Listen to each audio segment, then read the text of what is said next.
తెలంగాణలోని రైతులకు good news. Rythu Bharosa రెండవ విడత నిధులను సీఎం రేవంత్ రెడ్డి విడుదల చేస్తారు. భూపాలపల్లి జిల్లా కాటారం మండలం నస్తూరుపల్లి గ్రామంలో బహిరంగ సభలో పాల్గొన్న సీఎం రేవంత్ రైతు భరోసా నిధులను రిలీజ్ చేశారు.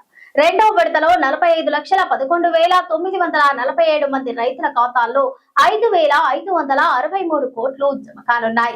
రైతు భరోసా తొలి విడత నిధులను గత నెల 23న ప్రభుత్వం పంపిణీ చేసింది. తొలి విడత 3,590 కోట్లను రైతులకు బదిలీ చేసింది. మూడో విడత నిధులను వచ్చే నెలలో ప్రభుత్వం విడుదల చేయనుంది.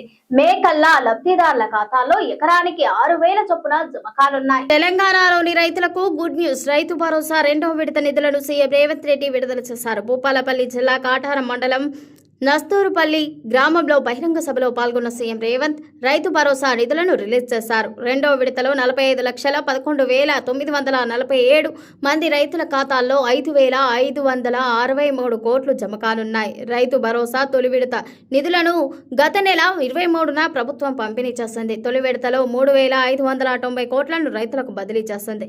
మూడో విడత నిధులను వచ్చే నెలలో ప్రభుత్వం విడుదల చేయనుంది. మే కల్లా లబ్ధిదారుల ఖాతాల్లో ఎకరానికి 6,000 చొప్పున జమ కానున్నాయి.